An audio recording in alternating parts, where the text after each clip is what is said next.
Welcome, everybody, to the last show of 2023. I'm here with my co-host, Kasey, Flat to the Bone Shinefold. Kasey, say hi to everybody. Hey, everybody. How you doing, Ross? He's the How was best your co-host holiday? in the business. It's unbelievable. Holiday was great. It was great. I stayed here in La La Land and a lot of time with the family. You know, it was the kids were in town. Everything was great. Everything worked out pretty well here in Los Angeles. It didn't look too good for Brock Montana over the holiday. He killed Four me. interceptions, I needed, MVP down the drain, I needed 6.5 points out of him to advance to the and finals in the one league, and yeah. I four needed interceptions. 6.5 points. That's all I needed, and he threw 4 picks. He threw 7 all year. I saw that. I mean, I guess Kasey, who's the MVP? Lamar Jackson? Is that who we're giving it to? Should I write it up right now? I think you're force feeding it to a quarterback, but sure. I think everybody's trying to give it to a quarterback. I think CMC and Tyreek Hill have been the most valuable players this year. But if it's got to be a quarterback right now, it's Lamar. But look, if they don't do well this weekend and Josh Allen wins the next 2 games, they'll have won 7 in a row. He has by far and away the most touchdowns of any quarterback in the league. I think he would take it over if they win the division and they win 7 in a row to close out the season. So, but for me, it's McCaffrey or Hill. I think McCaffrey's the offensive player of the year. I think the MVP is going to go to Lamar Jackson just because what he's done for his team and how Baltimore's going to be the number 1 seed in the AFC. Unless they lose this week or next. There you go. There's ifs. There you go. There's always the if word. I think Josh Allen is the dark horse MVP. Josh Allen, dark horse MVP. Got it. Okay. I don't agree at all with that, but if you say so, I Look, just if they win, they beat New England this weekend, and then is it Miami or Baltimore they play next week? I mean, they played the Chargers and they almost lost. I mean, the Chargers had Easton Stick as the I understand that, but he's not the other. He's not trying to defend Easton Stick, is he? I mean, Diggs is almost gone out of Buffalo. Gabe Davis had a great game. He always has one of those games once a year. Of course, he's on my bench. But again, I just think it's Lamar Jackson's award to lose. I know what you're saying. And I agree with you. I think it's going to come down to the last week, unfortunately. And do you know who votes? I looked this up earlier. Do you know who votes for the MVP award? No, I don't. So it's 2 writers from the AP company, the AP Associated Press, from each state gets a vote. So every state, District of Columbia, Hawaii, Alaska, all those states, all the guys who work for the AP, 2 of them get votes for the MVP of the National Football League, which I think is like, I don't know, they should update it a little bit. It doesn't make any sense. Kasey Shinefold, let's talk fantasy football. A big bomb dropped in Denver yesterday. Yeah. I mean, how does this affect fantasy football, and what do you do with Russell Wilson? Well, I don't think it affects fantasy football much in single quarterback leagues going into the finals this weekend. It could certainly affect some super flex leagues that have their finals. Like I have Russ Wilson as my second quarterback in a super flex league in which I'm in the 3rd place game this weekend. And so I have to either play Will Levis or I went out and I bid whatever was left of my fab budget on Tyrod Taylor, hoping he gets the start in New York, because look what he was able to do for the Giants when he was given the chance. But I mean, nobody was counting on Russell Wilson in a keeper league or in a long-term league. So it happened late in the year. It makes a lot of sense. They're trying to get out of his contract. He's been horrible. And they have to pay him, what, $43 million or something? Somewhere it's like $90 million. I mean, some crazy amount they're going to have to pay this guy to leave. Yeah. And if I was him, I would retire. I would be on a boat in the Bahamas with my boy, Dr. Dan Ratner, and Greg Romano and Vlad to the Bone. We'll be on a boat together, and I wouldn't play football anymore. Why would I want to damage my brain like that? You know? Oh my gosh! Yeah. Well, a lot of these guys don't need money anymore. Do you think if Russ didn't play next year, he'd need money? I mean, it's not the money thing. It's just players. They still think they're young enough. They still want to compete. I get it. It's pride, man. But it's pride. It's showing. It's competitiveness. It's all that stuff, and he won't retire. He'll be quarterbacking some other team, New England, there's a lot of teams that would love his services. I just don't think Peyton really liked the guy. I think that from day one. I don't think they got along. Well, they're not a good fit. I mean, like Peyton's offense, when Drew Brees was at his best, it was 3-step, 5-step, 7-step, and then he bang. It was out and it was on time. Yeah. Russ likes to dance and extend plays too much, and that's just the off-script stuff. I think he likes too much, and Peyton hates that stuff. Let's talk about your Giants. Tommy Cutlet DeVito. His time is done. 15 minutes of fame over with. Kasey Scheinfold. What do you think about him? And do you think he'll get another chance, or do you think we saw Tommy DeVito? We'll never hear his name again. Well, we might hear his name again, but I don't think I don't think he's going to get another shot in New York. Certainly, he might be a lifetime backup. He might go on somewhere else where he'll get some spot starts, but. There was a reason he was undrafted,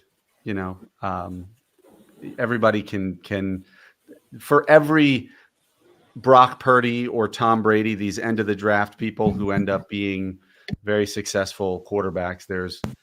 There's plenty of the ones that they didn't draft for good reason. And I'm not saying he's a bad quarterback, but I don't think he's an NFL starter. That's for sure.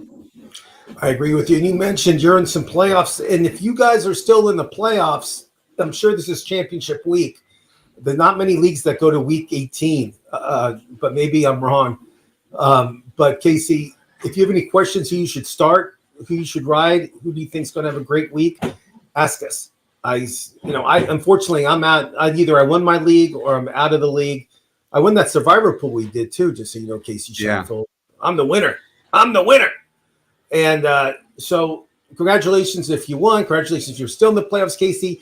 You're still in the playoffs. Let's talk about your team. Tell me who you're starting and tell me who you're benching, and maybe we can help people out there that have. I have one team in the finals, so we can. Okay, tell me what's going on. I'm not familiar with this team, so I got to know. All right, so this team is a standard single flex, but the flex is only a wide receiver, tight end, so you can only run two running backs. It's not single flex. I get it. Yeah. So at quarterback, I either have Justin Fields or CJ Stroud. I'm going to run with Fields because Stroud's been out for 2 weeks for the Stroud concussion. Is probably coming back, but Fields he has a game at home. I forgot who they play. The Bears are at home against Atlanta. I love that play for Fields. I think Fields is going to have a great 2 weeks. I agree with you. Great start. My wide receivers are pretty. I don't have a lot of confusion here. My wide receivers are CeeDee Lamb and Amon-Ra St. Brown. You're not going to bench Lamb. They play each other. By the way, yeah. So both those guys are in my top 5 this week. CeeDee Lamb's 1. St. Brown is 4. At Detroit. So yeah, you start both those guys. Okay, we have a question from Nino. Nino, welcome to the party, pal. Kasey, why don't you read it? Pittman seems to be trending to play, but is still up in the air. What is your guys' belief in his availability this week? Against Las Vegas at home, by the way. I love Gardner, just so you know, and you got to wait till Saturday. I mean, you got to watch the NFL websites and the fantasy sports shows that are on ESPN, and they update you immediately. But Pittman's a guy that's the day of. I mean, he has to see how he feels. I wish I had a better answer. If he gets a full practice in today or tomorrow without a limitation, then chances are he's going to play on Sunday. The problem is, like, do you trust him? He's been out this long.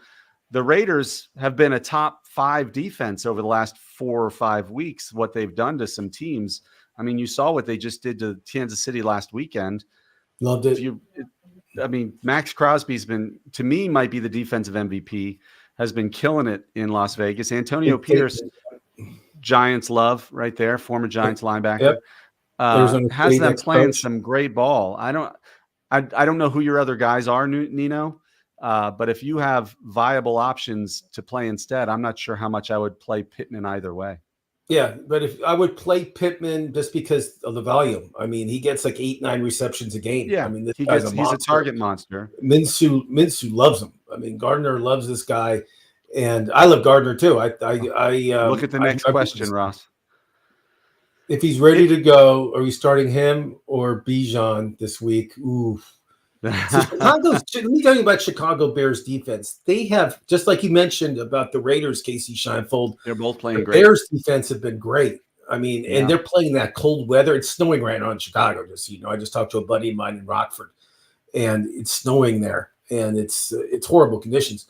And again, I like the Gardner start. Who does Indianapolis play, Kasey Scheinfeld?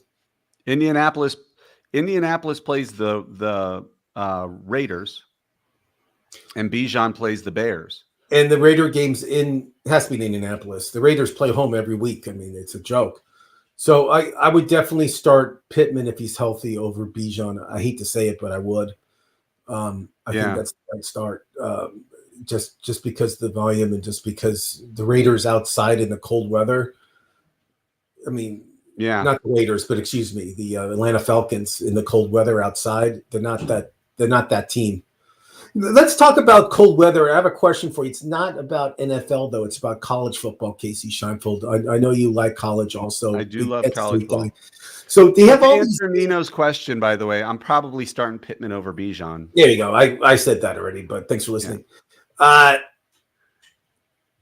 So okay, good. So let's talk college really quick. Why do they have these games in Maryland, in New York, in Boston, in the dead heat of winter, where it's like the weather conditions in Maryland early in the week? I know you went to school there. It was poor. It was the rain was coming down so hard. You could see it on the television. I mean, it was horrible. And then today they're playing in Boston at Fenway Park.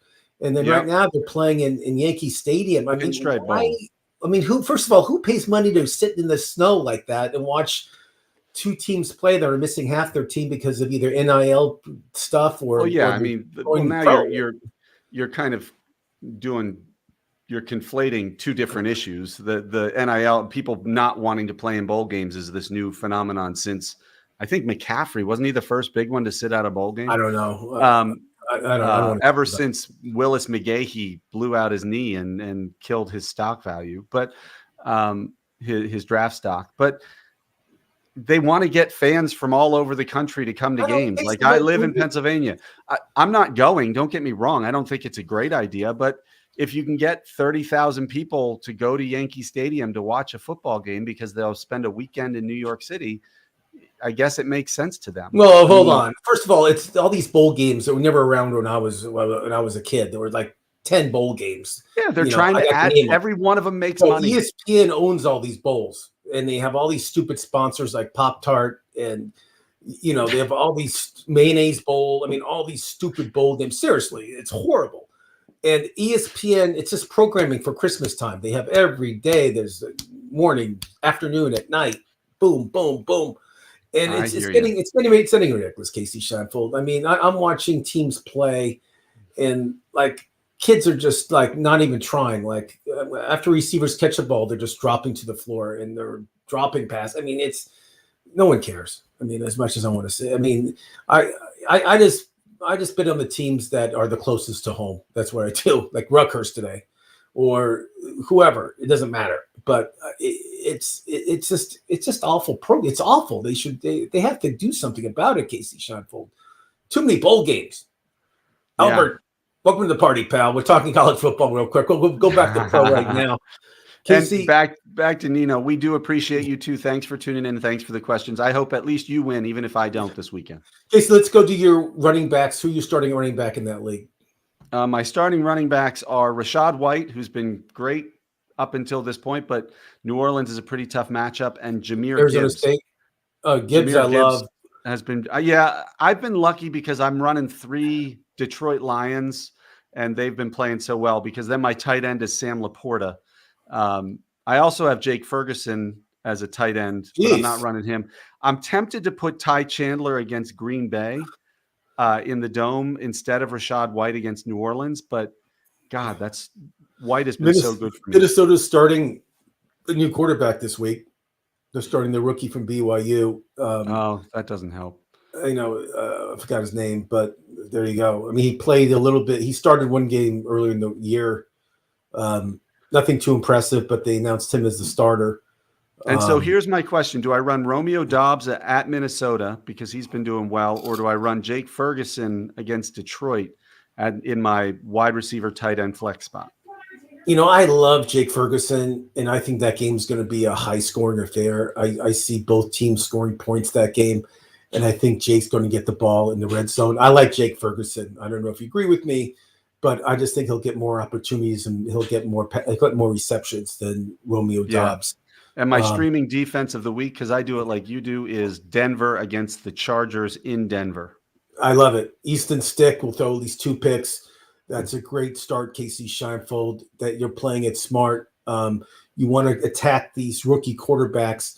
Who am I going up against? I'm going up against these guys. I'm going up against Purdy at quarterback at Washington. Oh, that's Jalen Hall. Thanks, Albert. So many new quarterbacks are starting this week, and so many started during the season. It's unbelievable what's going on with the whole quarterback situation. I don't like that I'm going. Yeah, I don't like that I'm going up against Brock Purdy.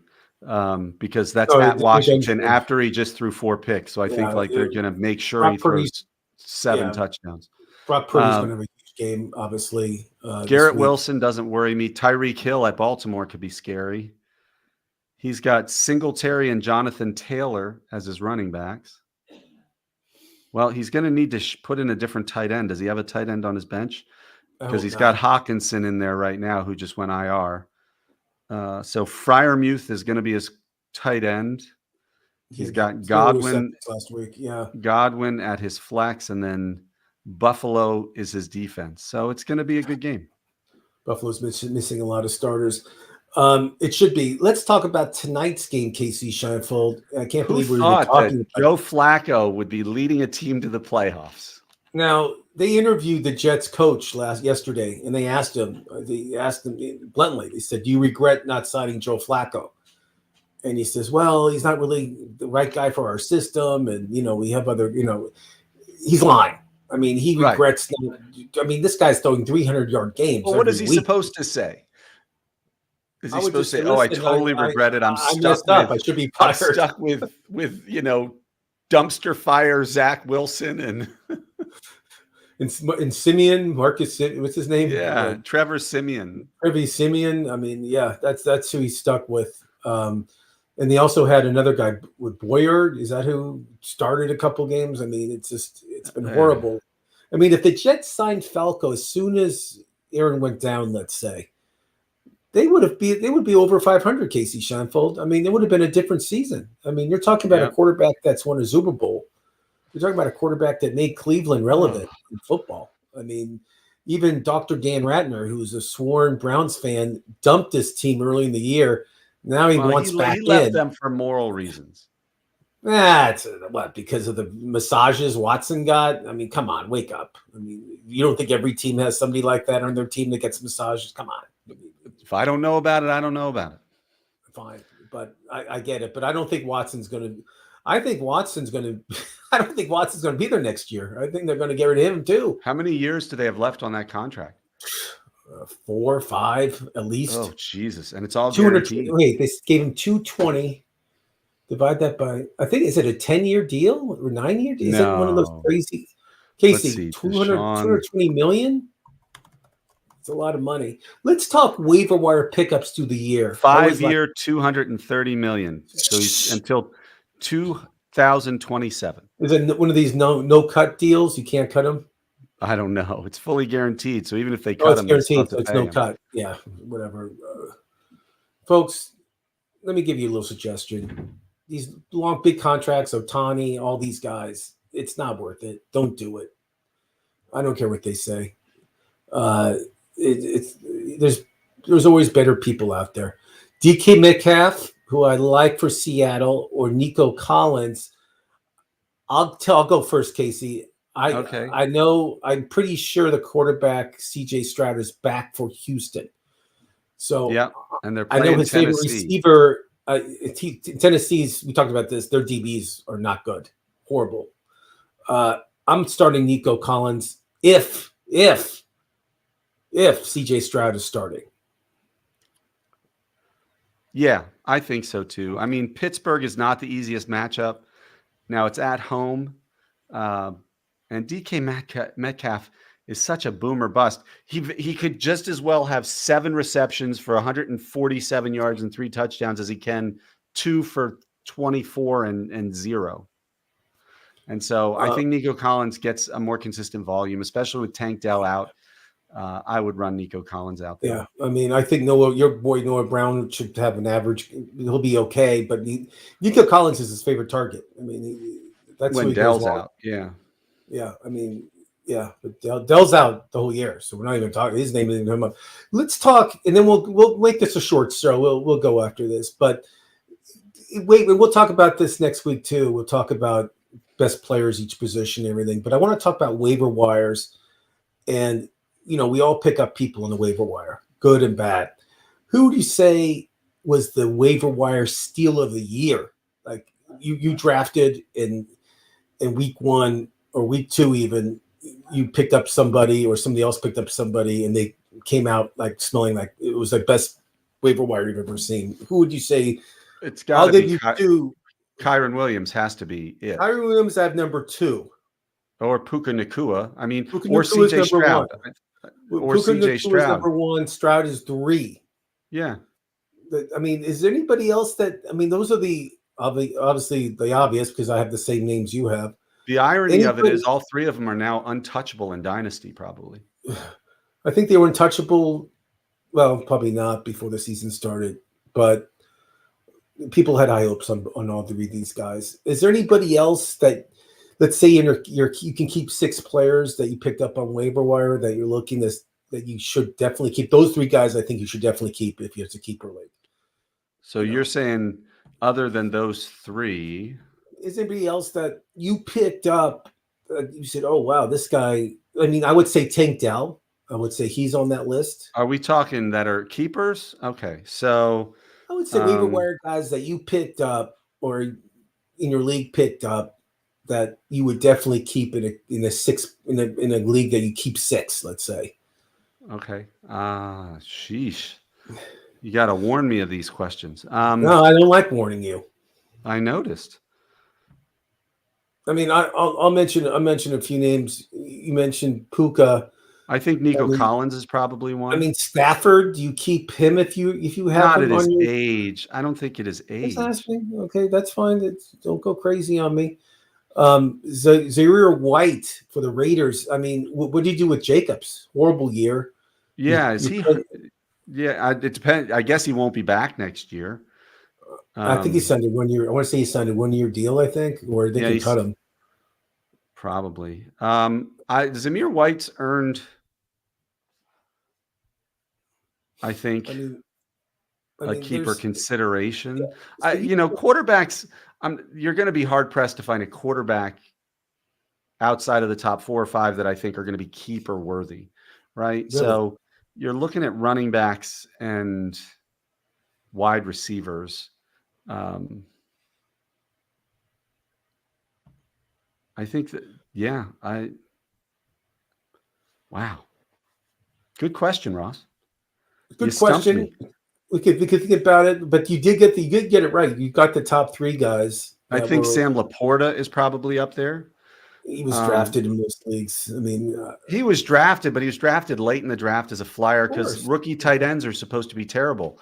And now I'm guaranteeing you he's a keeper because Kelce he's either shown a lot of age in the last 7 weeks or he's going to bounce back. Hawkinson just blew out his knee, so he's out for most of the start of next year. So as far as top 3 tight ends, I think if you still believe in Kelce, Laporta's number 2. Otherwise, he could even be considered in the top spot. I mean, I'll say a name. You say keeper wave. Ready? Chuba Hubbard. He was available in a lot of waiver wire situations. Wave. He's getting 20 carries. He's getting close to 100 yards. You waive him. Yeah. I don't think he has the starting job sewed up for next year. Interesting. What do you do with, let's say, a guy like Singletary, who's the starting running back in Houston? Do you keep him or do you waive him? I probably waive him too. Because I mean he's been good, but he's a. Would you? Here's the way I would put it. If you're keeping 5 guys, would you draft him in a redraft league in the first 5 rounds next year? That's how I determine whether he's a keeper. If I don't think he's a fifth round pick or better, he's not a keeper to me. Anybody on the New England Patriots you would keep as a keeper I love Ramondre Stevenson, but I don't think he was good enough this year to earn that. He was I one of think the he could biggest be a steal disappointments. next year. I guess he's out for the year. Another But, I guy mean, that's killing people for the finals for the championship games. yeah. People took him in the third, fourth round. But again, if you're in the championship week, congratulations. If you have any questions, you want to hit us up. We're around.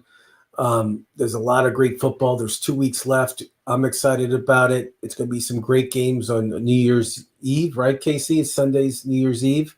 Sunday is New Year's Eve.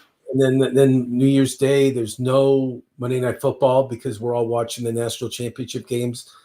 I like the Huskies. I like Michigan to win those 2 games. I don't know who you like, Kasey, but those are the 2 games. Those are 2 teams I'm taking to go to the championship. And it should be a great weekend of football. And then we got all these stupid bowl games going on for the next 3 years. It's like, I'll tell you one thing. I am interested in the Arizona-Oklahoma game, even though Oklahoma's quarterback isn't playing Gabriel. He transferred to, I think, Oregon. He's going to be the new Bo Nix.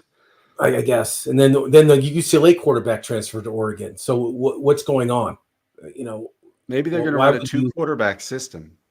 They'll line them both up. That's always a genius move in my book. Horrible decisions. But it's just weird that a lot of these guys, a lot of these talents are going to the same school. I just don't get it. But maybe. Did you see this goes to your bowl issue, the tweet by Dan Wetzel? If you have an issue with a baseball stadium hosting a football game sponsored by a cloud storage system named after a Japanese horseradish kicking off at 11 a.m. on a Thursday, then I'm not sure we can be friends. It's like, it fits exactly what you were saying. It's like, it's not a football field. Who knows who the host is? It's in a bad location. It's at a bad time. Why is anybody going to watch it? I mean, Kasey, if they played in July at Fenway Park, like during the baseball season, and they made it, I think it would be kind of cool. And it's nice weather. People actually go to the game, and it'd be an enjoyable experience. But you're going to Boston in this kind of weather, watching 2. If I lived in Boston and I didn't care about either of those teams, I wouldn't be going. You know what I mean? If I lived in New York and to see Miami play against Rutgers, I guess Rutgers is in New Jersey. I guess it makes a little sense that if I'm an alumnus, I might go to that game. They're playing in Yankee Stadium, but again, it's in the 40s or 30s in New York today. So why would you sit outside watching it? Yeah, I walked outside and it was like 45 degrees because I'm used to it being like 35. I was like, wow, it's nice out today. Yeah, you took off I'm sure you had your tank top on and your short shorts. I was out flexing. Your car. I was flexing.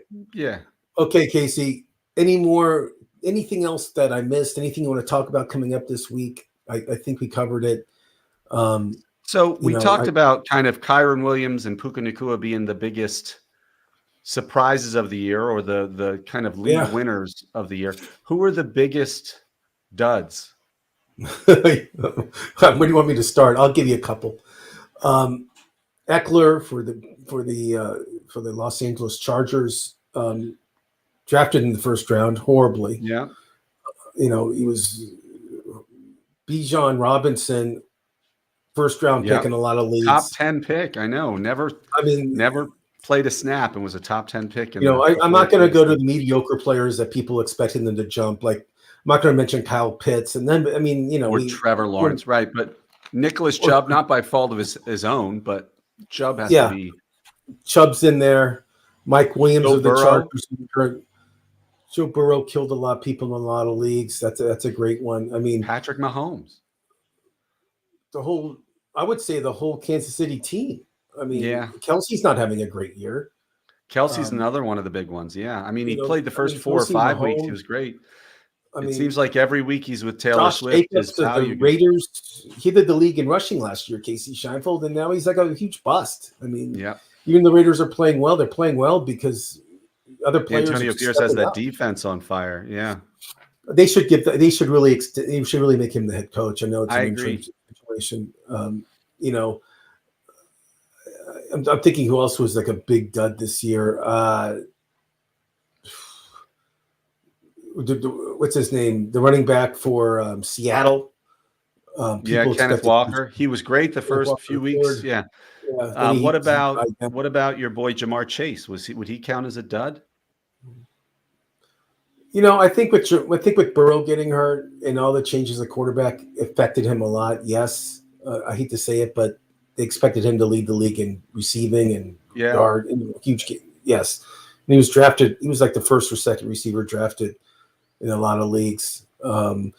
Pollard, I would put Pollard in there. Casey Scheinfeld, I would definitely It put him does there. feel like there were more underperformers, and I mean we've talked ad nauseum about the amount of injuries there have been, but underperformers too this year than in previous years.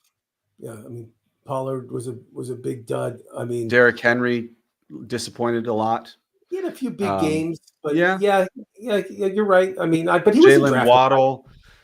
Waddle You for the said most Waddle, you part got to till do the recently. Waddle. I'm sorry, you got to do the Jerry Jeudy was horrible in Denver. I didn't have any Denver Broncos doing that great. I was, I wasn't sold on really anybody, even Williams. I no reason to keep him. I'm just thinking who else that was out there, but a lot of next year.